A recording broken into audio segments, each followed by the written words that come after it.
Hi everyone, welcome to Cyberblog. I'm Cyber Settler and today is Earth Overshoot Day. Earth Overshoot Day is calculated as the world biocapacity divided by the world ecological footprint times 365. So what this means is that the Earth Overshoot Day is calculated based on what the Earth can regenerate in 1 year and what the world ecological footprint is in that year. So this will mark the day when our economic systems or society has consumed the resources that Earth can regenerate in a year. So currently we are calculating that this happened in August 22nd. So this is of course bad news because the year is only halfway through almost, and we still have months to go, and we already consume what the Earth can regenerate. So of course this is a measurement of how unsustainable our system is. And here we see that it's not the same for different countries. So for example, for the United States, the day was March 14th, so it was earlier, right? And for example, Germany, it was May 3rd. So and so on, and you see that the first world countries are earlier here in this part. And as you go around later in the world, you have less developed countries like Ecuador and Indonesia, Cuba, and so on, right? So these countries are like they have a more sustainable system than first world countries. So also interesting is you can find this in overshootday.org. They have all these infographics, and another way to look at this calculation is, for example, how many Earth do we need if the world populations live like. So if the world population live like the United States of America, then we would need 5 Earths. And if the world population lived like Germany, it will need 3 Earths. And here you can see like the ranking of the different countries. And for the world in like the average is that the all nations, the average nation in the world will consume 1.6 Earths on average. So this is not good news. Of course, this is this showing that we don't have a sustainable system, and there's a difference between more developed countries than less developed countries. So the next thing is that here I have reflections from Greta Thunberg after 2 years in 20 August. It will be exactly 2 years since the first school strike for climate took place. She writes here in this article from The Guardian. And I read here a quote from her. She says, "Today, leaders all over the world are speaking of an existential crisis. The climate emergency is discussed on countless panels and summits. Commitments are being made, big speeches are given, yet when it comes to action, we are still in a state of denial. The climate and ecological crisis has never once been treated as a crisis. The gap between what we need to do and what's actually being done is widening by the minute. Effectively, we have lost another 2 crucial years to political inaction. So this is shocking, right? That 2 years on from the first school strike, and barely anything has changed. And what my reflection is that we are going through right now a pandemic, right? And when the pandemic started, I soon realized that the dealings of the way that the world leaders faced the pandemic, how they treated the pandemic, was a signal of how they are treating the climate change. There are several parallelism between how they are treating the pandemic and how they are treating the climate change. These two things are very similar, but there's an important difference between these two things, because these two things are a threat to human life, right? And also they are a threat to the society, civilization as such, right? And but one of them is happening faster, like we see the consequences of the pandemic happening in front of us. Like we see the people being infected, we see people in hospital, we see people dying. But in the case of climate change, it's not obvious. So it's not obvious what's causing the climate change. It's not obvious what are the consequences. It's not obvious what happens if we don't take action.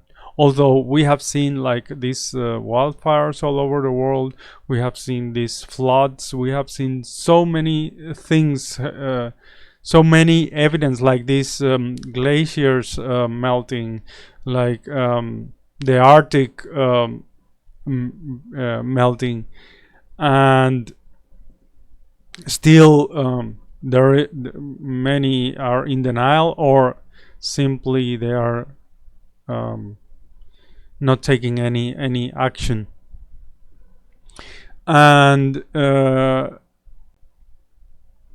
we want to look at we want to make a review. I was going through my Twitter timeline and seeing what happened like 4 months ago when the pandemic was starting, and seeing how the world leaders were facing this, were reacting to this crisis. And we see in this attitude, we see the how they regard this the climate emergency as well. So for example, here we have what Trump said at the beginning of the pandemic. This was in March. He said, you can call it a germ, you can call it a flu, you can call it a virus. You know, you can call it many different names. I'm not sure anybody even knows what it is. So this is a sort of denial of what the virus is, and what's the consequence of being infected with the virus. And this is what many were saying at the beginning of the pandemic. They said that this was like a bad flu, that it could not be compared to the pandemic in the beginning of the 20th century. Um, and here we say we read here in this article that Trump made the above claim despite warnings from public health experts that coronavirus should not be conflated with seasonal flu. Fauci, for example, has said that COVID-19 is transferred between people far more easily than the flu and has a mortality rate around 10 times higher. So this is not a bad flu. This is not comparable to the flu. And here we see an attitude of denial. And this is what we have seen with climate change as well. Like this denial. First, they were denying global warming. Then they were denying that that humans were responsible for the global warming as well. And as the pandemic was raging, then they started to shifting the attitude. So, for example, here when they this is when they started to implement some lockdown measures in several parts in the world, and in United States there were some there were some measures to like close restaurants and regulate public gatherings and such, and this was having a negative economic effect, or a negative effect on the economy. And this is what Donald Trump tweeted. This is from March 23rd. He said, "We cannot let the cure be worse than the problem itself. At the end of the 15-day period, we will make a decision as to which way we want to go." So this was like the announcement. I don't know if you remember when Donald Trump wanted to open the economy again for Easter Monday. This was that was the end of the 15-day period. And we have also seen such we've heard this argument before applied to climate change and for example the Green New Deal, that the cure is worse than the problem, right? So there's this fear that the economy will be bad and will take a hit if the proposed measures take place, and this is worse than the problem itself. So also we have this this another quote from Trump. He compared automobile accidents with the coronavirus. He said, you look at automobile accidents, which are far greater than any numbers we are talking about. That doesn't mean we are going to tell everybody no more driving of cars. So we have to do things to get our country open. So now there's this shift. First, there's the denial, right, of the problem. Then there's they would implement some measures, but then they will say no, this is worse, right, than the problem. And we already like the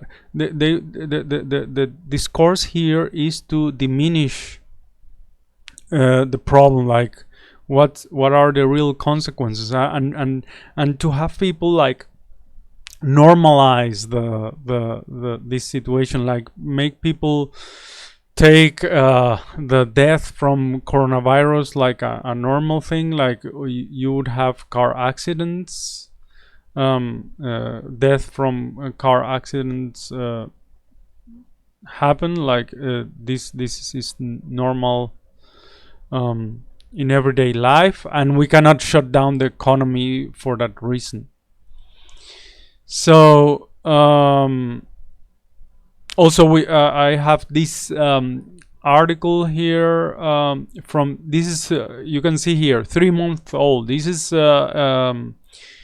United Kingdom, right? The coronavirus, Johnson faces lockdown dilemma as scientists warn over grim data.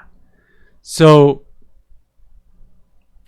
here it says the number of new cases of COVID-19 being diagnosed is still much too high to allow any easing of the lockdown soon, leading scientists have warned, as the virus death toll in UK hospital passed 20,000 on Saturday. We're talking about April, right? This is April 26th. And at that time, United Kingdom had 20,000 deaths. So as ministers came under increasing pressure to ease the lockdown from the business community and Tory MPs concerned at the plight of small firms in their own constituencies, scientists said the drop in new coronavirus cases being reported daily was disappointingly low. So more here is however, if we lift the lockdown now, the testing and tracing system would be overwhelmed. We will have to get case numbers down a lot lower than they are now before we can think of lifting regulations. So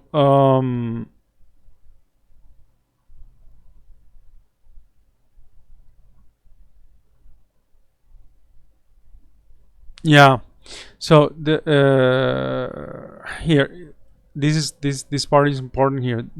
It says the Prime Minister is facing an acute dilemma over the lockdown as members of his cabinet and MPs in his party argue over whether it should be eased to save the economy from collapse, the predominant view in the Treasury, or whether the public should be told to double down on restrictions to reduce the death toll.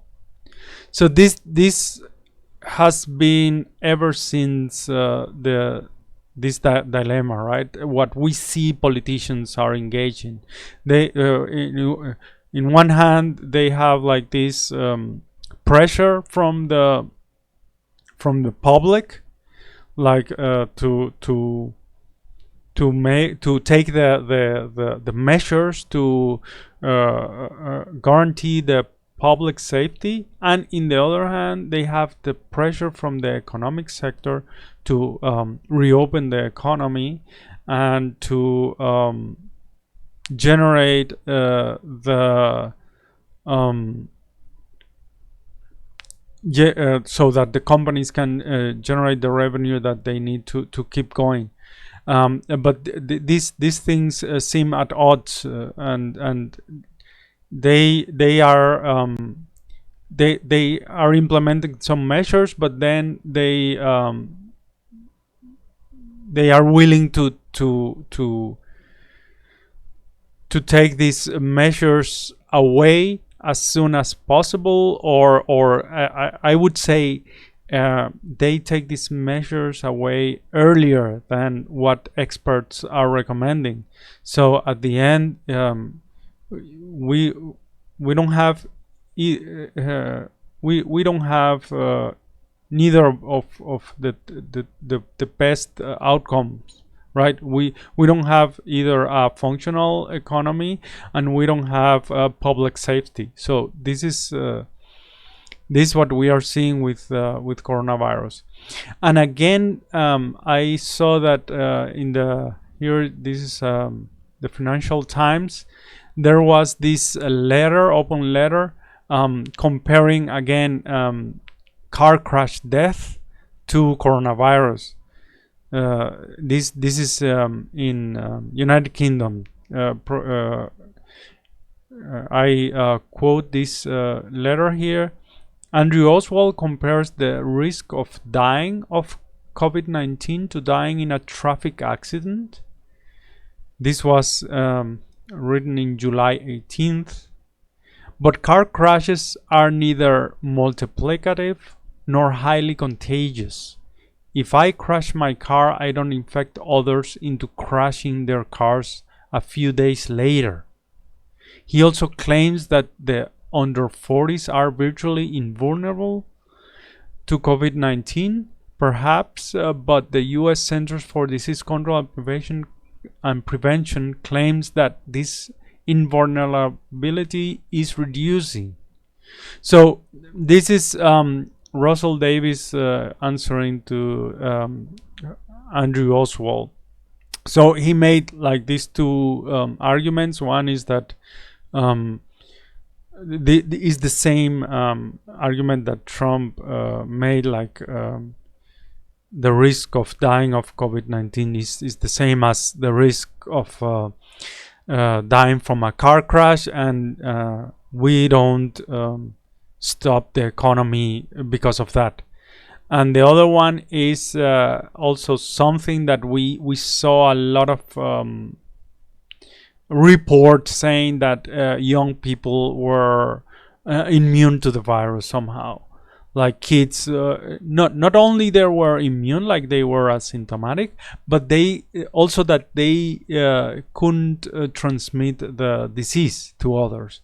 So, and this has been a major argument to reopen schools.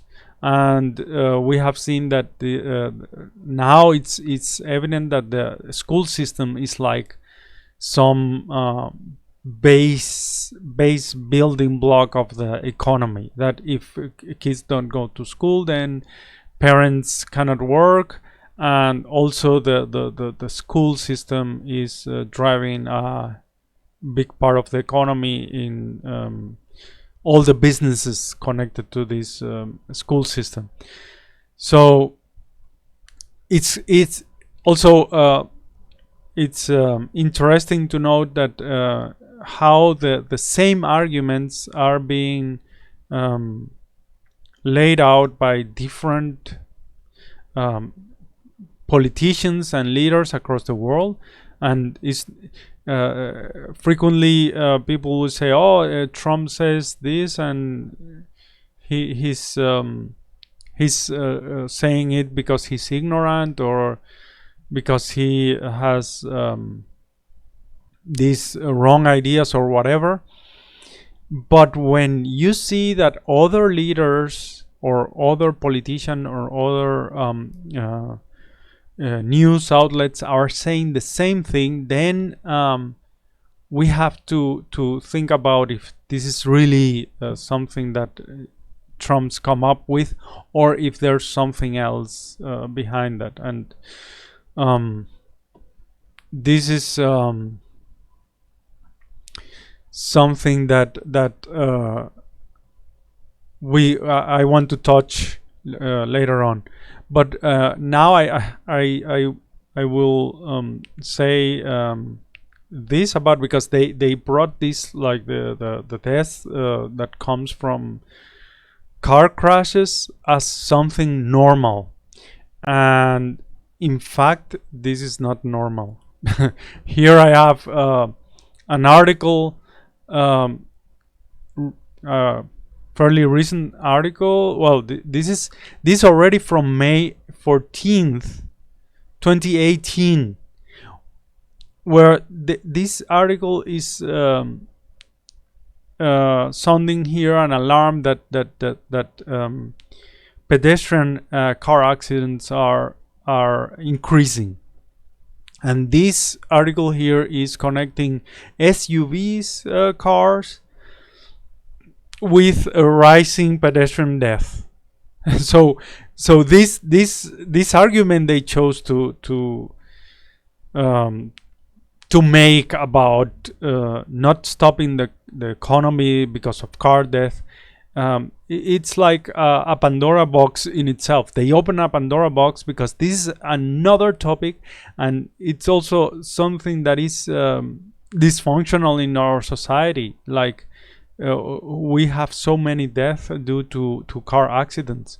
And in particular, we are seeing that Americans are buying bigger cars, and not only Americans, but we have a global trend with these SUVs. And these cars are bigger, and they have some issues. Um, we can read some of it here. As the number of pedestrian deaths continue to climb nationwide, a recent report highlighted one likely contributor that's only likely to get worse: a growing number of fatal SUV pedestrian crashes.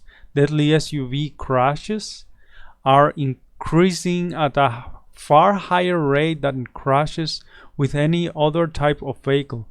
Fatal SUV pedestrian collision increased by 81% between 2009 and 2016, compared to 46% for all vehicles. Imagine that not only is the SUV is SUV related collisions increasing, accidents increasing, but also the normal cars as well. And here's like this chart showing car accidents, SUV in relation to SUV cars, medium heavy trucks, and pickups and vans. And here I have a Wikipedia article about what makes SUV dangerous. It says sport vehicles, this is what SUV means, sport utility vehicles, have been criticized for a variety of environmental and safety related reasons. They generally have poor fuel efficiency and require more resources to manufacture than smaller vehicles, thus contributing more to climate change and environmental degradation. So we are coming into a full circle here, right? Like, we started with climate change, right? We went comparing it to the pandemic and how politicians are handling the pandemic. Then we see that politicians are bringing these car accidents as a normal thing in our society, right? And then we find that these car accidents, they are not a normal thing. This is some dysfunctional aspect of our society, and that car accidents and pedestrian being killed by cars is increasing. And now we get to this article here that says that not only that, but these SUVs, these bigger vehicles, are more expensive from an environmental point of view than smaller cars. So again, a full circle here. Their higher center of gravity increases the risk of rollovers. Their larger mass increases their braking radius, reduces visibility, and increases damage to other road users in collisions. Their higher front end profile makes them at least twice as likely to kill pedestrians they hit. Additionally, the psychological sense of security they provide influences drivers to drive less cautiously. So there you go. I don't know. This is so. This doesn't make sense. This car accident comparison. Don't bring that up, because yeah, this is a whole other thing. Also, I have this article about air pollution linked to higher risk of young children developing asthma. Findings support evidence that air pollutants may contribute to development of asthma and wheezing. So, children exposed to higher levels of fine particles in the air, known as PM 2.5, are more likely to develop asthma and persistent wheezing than children who are not exposed, finds a study published by the BMJ Today.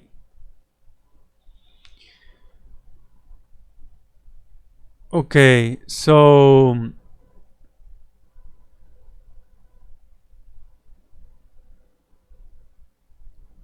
So PM 2.5 can come from I'm reading here, can come from various sources, including power plants, motor vehicles, and domestic heating. The particles are about 3% or less of the diameter of a human hair, can penetrate deep into the lungs, and some may even enter the circulatory system. So again, full circle, right?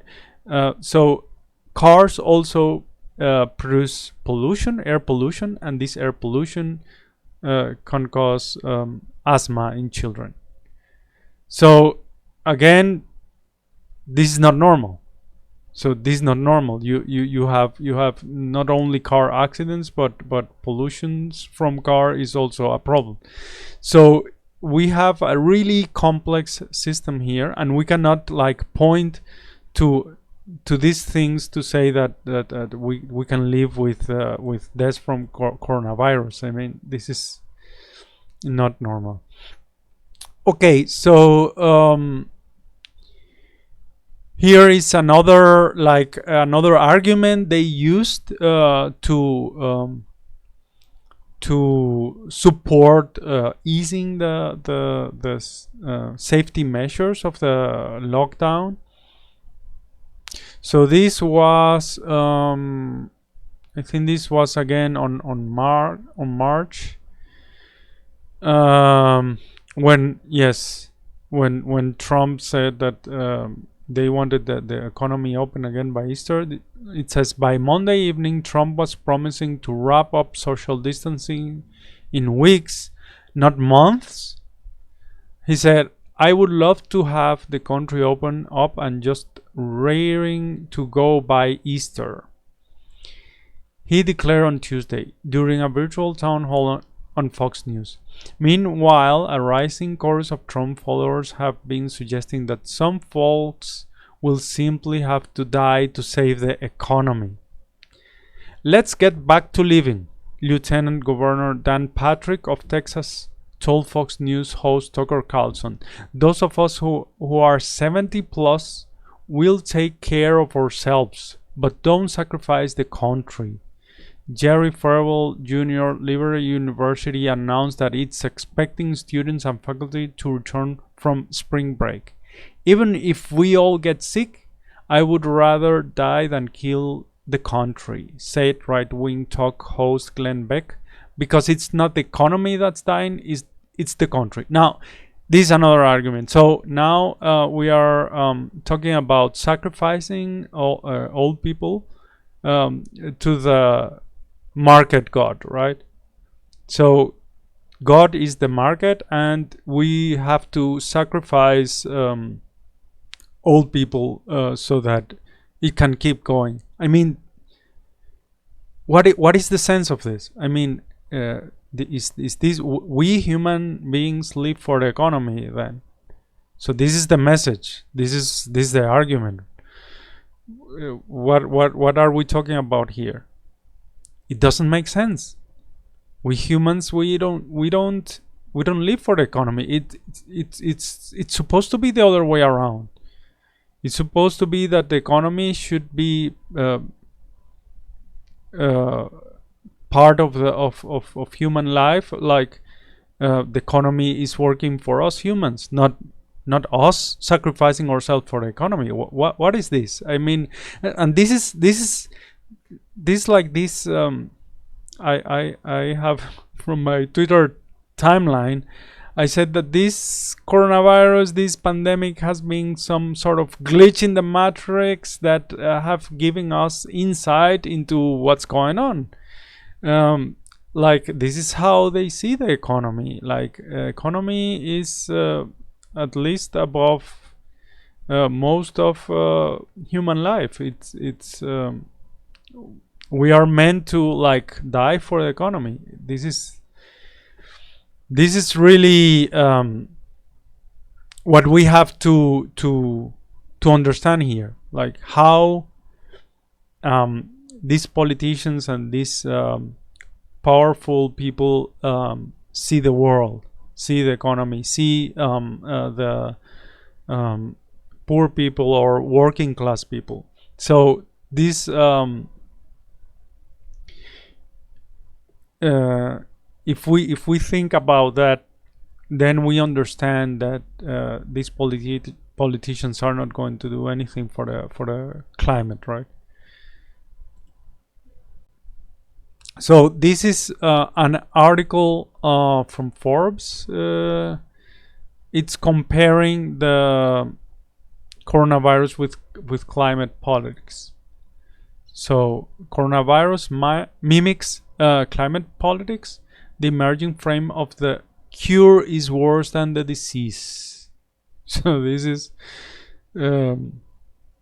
is already noted by many, right? It is not like a secret. So in this article it what's portrayed is that the coronavirus crisis handling have gone through several phases. The first phase was the denial. There was you remember when Trump was talking about the coronavirus threat as a hoax, like the Democratic Party was sounding the alarm over a pandemic threat, and this was a hoax. Then he said that it was under control, and next we had all these lockdowns measures, and now here they're talking about the third phase. And well, this article, this is from March 26th, so this is already months old, and so we can look in retrospect about what it says about the third phase, because we are going through this one now. So 3 phases of coronavirus politics. Policies sometimes go through phases that reflect different ways in which the problem is characterized and how policy solutions are defined. Coronavirus politics has gone through 2 phases, denial and lockdown, and is poised to enter the third phase that involves reviving the economy by lifting the lockdown. In the first phase, the denial, President Trump portrayed coronavirus as a hoax. In this framing, any muscular policy such as lockdown was seen as an overreaction, because coronavirus was like influenza, which anyway kills a large number of people every year. So as the number of coronavirus cases in the US rose, the federal government reversed its course. In second phase, the lockdown, the president seemed to heed the warning of public health experts. So he declared national emergency and suspended travel from Europe. But let's go down here and see what they are framing now. This now they are talking about like either it's the economy or it's the health of the people. So phase 3 has revived the debate on whether there are trade-offs between the economy and public health. This issue emerged in the 1970s as American manufacturing firms relocated abroad and created the American Rust Belt. Conservative critics pinned the blame on strict environmental regulations, which they saw as incentivizing firms to move to pollution havens in developing countries. Following the climate politics playbook, jobs versus public health could gain traction. Alongside, we should expect to see vocal coronavirus skepticism similar to phase 1 denial. It remains to be seen whether public health experts will oppose restart by Easter measures. This will crucially shape their relationship with President Trump. So this is before before Easter, right? So, but now we are seeing this. We are seeing this jobs versus public health um, argument, and it's not only United States. Again, this is of course these are this American media, but also we see this in other countries. We see this in UK. We see this in Germany. In Germany, I'm in Germany right now, and here in Germany we have like all these discussions, this to and fro about the measures. Germany had an early response to the coronavirus, but since then the government has been criticized for acting too early. And now what we see is we have seen like this pressure mounting to reopen the economy. The schools have been reopened, and now we have also seen all these protests about infringing in personal freedoms, like the right to not use masks, or the right to go shopping, and the right to not have physical distancing. I mean, it's crazy. Like we have seen this. We have seen these coronavirus skepticisms here. Like,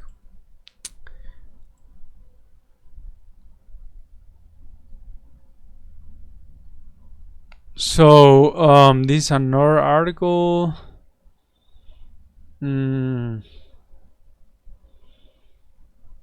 Yeah, but I think from this one it also says talks about that the cure cannot be worse than the problem.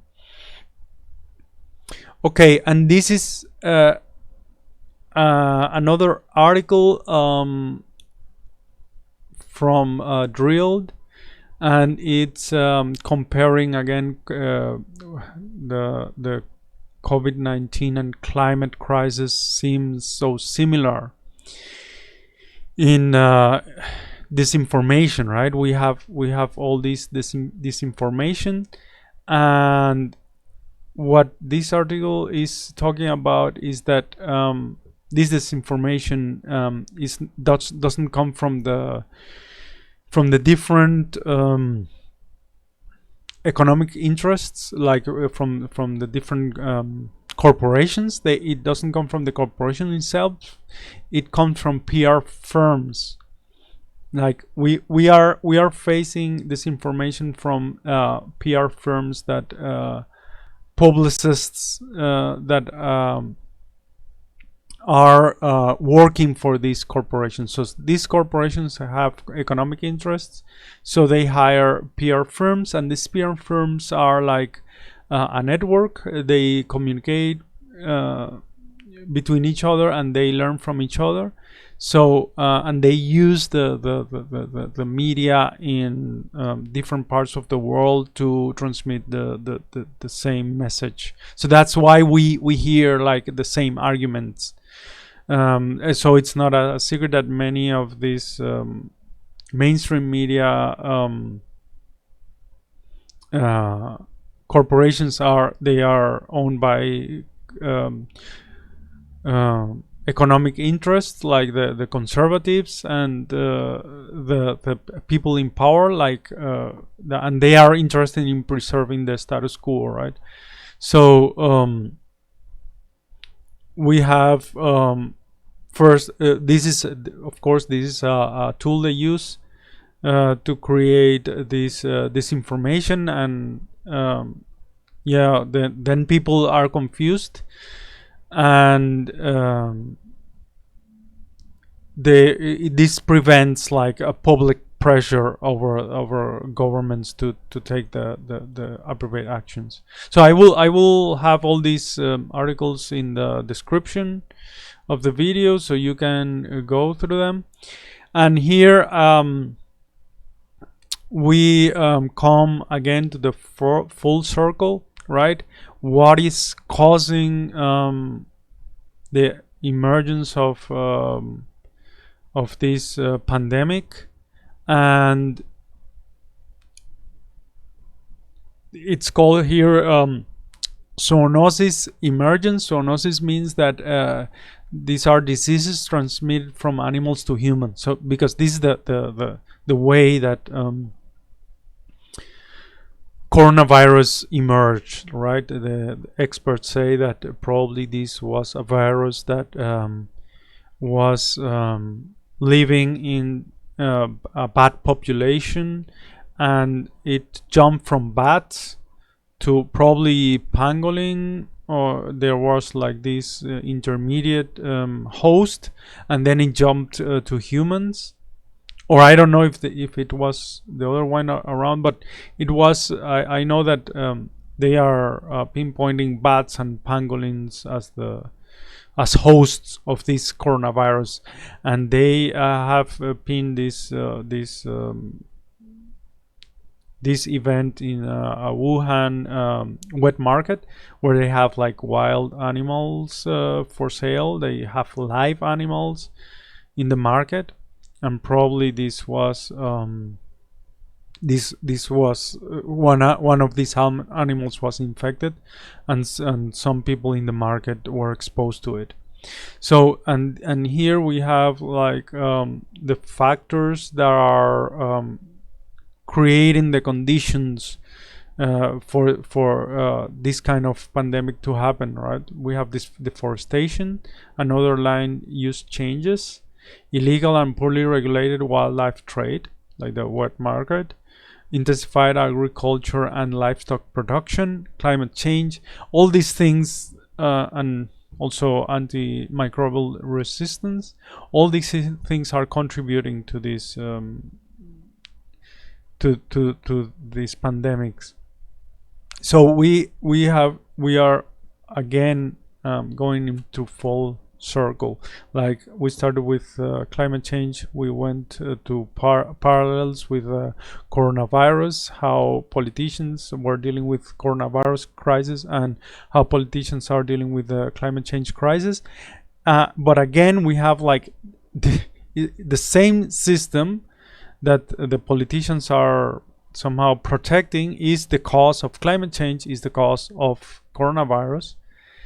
And yes, it's a system that is not sustainable. So here we have a study that links the human impact to the spread of viruses, right? The study published in the journal Proceedings of the Royal Society B found that the spillover risk was highest from threatened and endangered wild animals whose populations had declined largely due to hunting, the wildlife trade, and loss of habitat. Human encroachment into biodiverse areas increased the risk of spillover of novel infectious diseases by enabling new contacts between humans and wildlife. We found that species in the primate and bat orders were significantly more likely to harbor zoonotic viruses compared to all other orders, it said.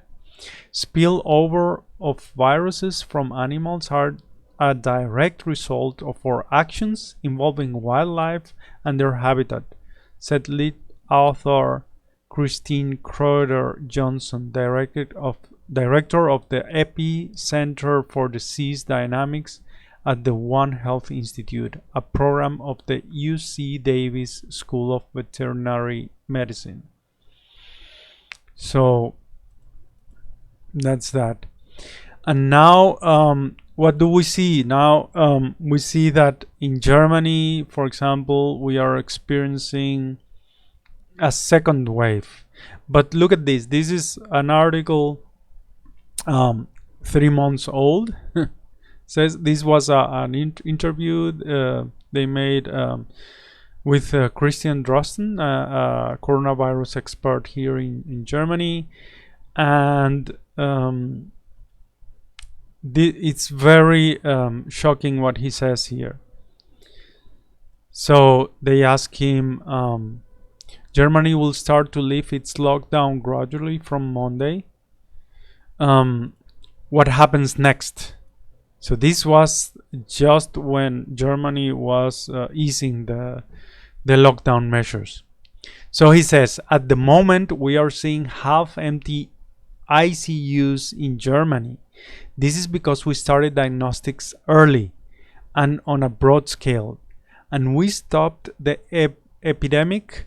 That is, we brought the reproduction number, a key measure of the spread of the virus, below 1. Now what we call the prevention paradox has set in. People are claiming we overreacted. There is political and economic pressure to return to normal. The federal plan is to lift lockdown slightly, but because the German states or Länder set their own rules, I fear we are going to see a lot of creativity in the interpretation of that plan. I worry that the reproduction number will start to climb again and we will have a second wave.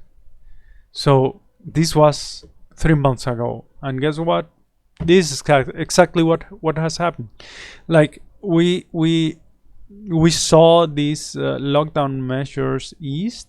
We saw that return to school. We saw some businesses reopening. Also, we saw Germans going to holidays all over the world and people coming also here. And this is what we've seen. Look, it's going up again. This is the number of daily cases, and today we are more than 2,000 new cases in Germany. So this is really not good. The problem is that it seems like people are tired of the lockdown, and they feel like they deserve a break, and they have, since nothing has happened to them apparently, they are emboldened, and so this could be really bad for Germany. Like the first reaction that prevented this curve, like it flattened the curve, could be also a weakness for Germany, because people had not experienced what other countries have. And there is another quote from Drosten that I would like to make. They ask him, what keeps you awake at night? And he says, in Germany, people see that the hospitals are not overwhelmed, and they don't understand why their shops have to shut. They only look at what's happening here, not at the situation in, say, New York or Spain. This is the prevention paradox, and for many Germans, I am the evil guy who is crippling the economy. I get death threats, which I pass to the police. More worrying to me are the other emails, the ones from people who say that they have 3 kids and they are worried about the future.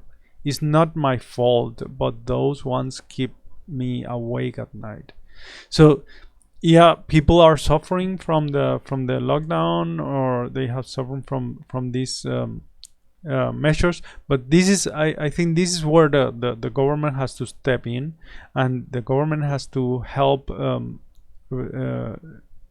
people that have lost their jobs, or that they cannot pay the bills because of the pandemic. But here you see that Drosten has received death threats, as was the case with Fauci, right? So we see a really big pressure from the economic sector to politicians and experts to reopen the economy. And yeah, they consider Drosten like the evil, an evil person, right? Because of that. So what I wanted, this last part of the video, what I wanted to do is to have like a thought about what we are facing, like what we will see with the climate change crisis. We are seeing that it seems that the government or system is not prepared to deal with a pandemic, let alone the consequences of climate change.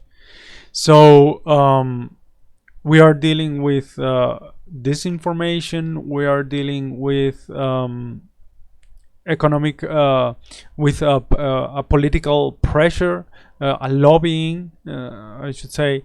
We're dealing, but also we will be dealing with legal measures, and this is I have here an article that that is somehow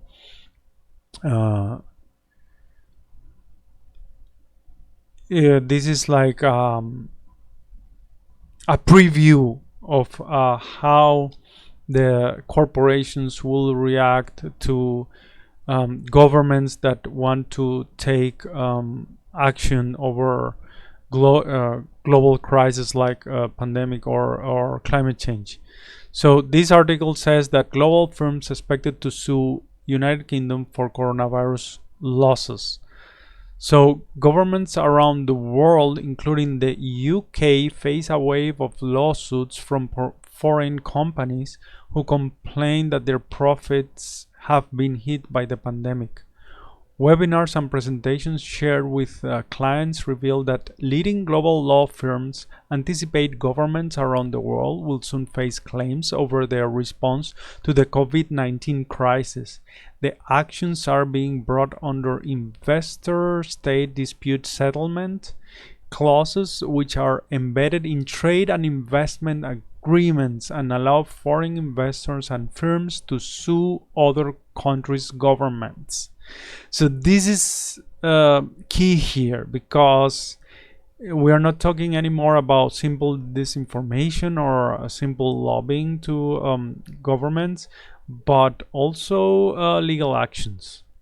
So, and this could really bring a chilling effect for governments to implement safety measures to counteract any global crisis. So this article goes on, but I would suggest that you you read it more closely, because it's a preview of what's going on. And this reminded me of what happened in Beirut with this explosion, if you remember, because many were outraged at the government that let this happen. The explosion was due to a cargo of more than 2,000 tons of ammonium nitrate, that is an explosive. And it turned out that this was brought by a ship owned by a Russian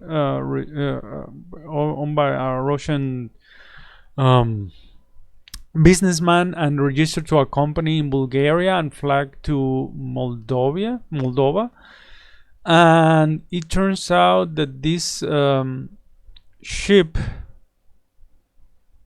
we can read here, the ship owner Igor Greshuskin had registered his vessel in Moldova, where ship registry is more lax than most in enforcing labor, health and safety and environmental regulations. Open registries like this are considered flags of convenience, where a ship flies a flag of a country different to that of its owner. So this is called a flag of convenience, when a ship is flies a flag that is different from that of its owner. And it says, flags of convenience were first devised by American lawyer in client states such as Panama, Liberia, and Honduras. Even today, much of the profit of some of these largest open registry is expatriated to private companies in the US. The convenience in flags of convenience, according to the American essayist John McPhee, is that taxes could be avoided, insurance could be to a considerable extent ignored, and wages attractive to ship owners could be paid to merchant sailors drawn from any part of the world.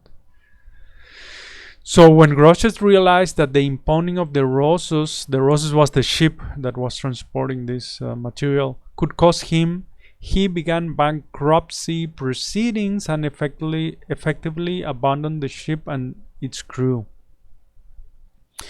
And if we, I wanted to here, yes, this part.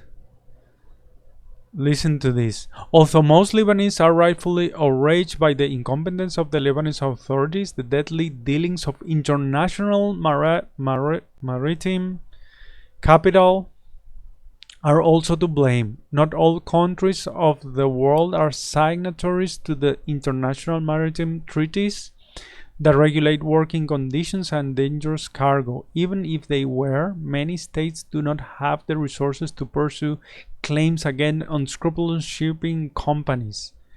Further, international disputes between governments and foreign investors are rarely decided in favor of governments. Flags of convenience, essentially an offshoring tool intended to protect capital, allow unsafe ships to sail with crews who are vulnerable to the depredations of unscrupulous employers. Even the wealthiest shipping companies in the world, with headquarters in Europe and East Asia, flag their ships to open registry to save on wages, taxes, and insurance. So this is this problem goes beyond just disinformation and lobbying. We are seeing that the system is being rigged against public interests. The system is being rigged against public interest and to favor corporations, to favor the wealthiest in society at the expense of human life. So this is what we're dealing with here, and it's amazing that these things are correlated in this way. And we can sum up what is going on with saying that the problem is our system, our current system. And here I have like a small diagram that encapsulates many of the things that we have been talking about, like what's neoliberalism.